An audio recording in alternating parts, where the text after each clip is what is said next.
Hello students, in this session you are going to learn chapter 13 Introduction to Object Oriented Programming Techniques. Contents of the session are: first, introduction; next, programming paradigms; next, basic concepts of OOPS; and last, advantages and disadvantages of OOPS. First, introduction. Object-oriented programming is a term used to describe a programming approach based on classes and objects. So, it is a programming style that is associated with the concept of classes and objects. The object-oriented paradigm allows us to organize software as a collection of objects that consists of both data and behavior. So in this lesson you will learn about OOPS and then advantages and disadvantages of OOPS concept. Next, programming paradigms. Paradigm means organizing principle of a program. So it is an approach to programming, and there are different approaches available for problem solving using computer. They are procedural programming, modular programming and object-oriented programming. Let us see each approach one by one. First, procedural programming. Procedural means a list of instructions were given to the computer to do something. Here, the programs are organized in the form of subroutines or subprograms. Subroutine means it's like functions. So here, the programs are organized in the form of functions. And here, all data items are globally declared. And this concept is used for developing small sized software applications. Then Fortran and COBOL languages are examples of procedural languages. Next, modular programming. Modular programming consists of a list of instructions that instructs the computer to do something. But this paradigm consists of multiple modules, and each module has a set of functions of related types. So in simple, modular programming is the process of subdividing a computer program into separate subprograms, and each modules are independent of each other and have their own local data, and it emphasizes on algorithm rather than data. And last, Pascal and C languages are examples of modular programming. Next, object-oriented programming. Object-oriented programming paradigm emphasis on the data rather than the algorithm.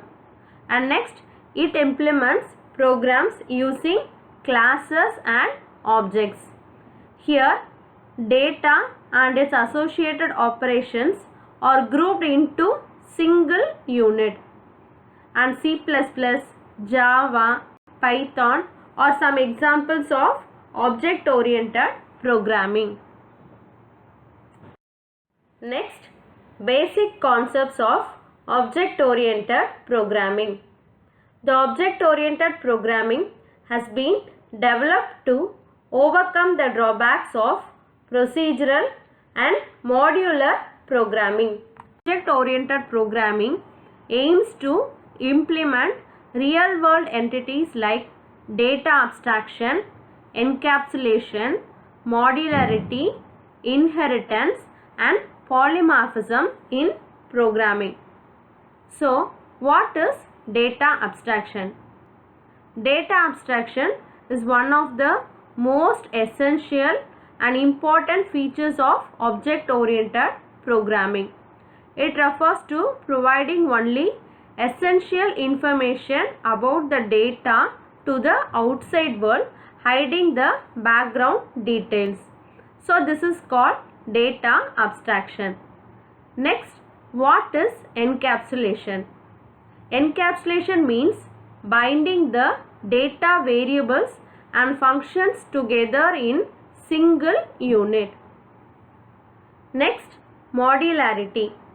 Modularity means dividing the program into several modules.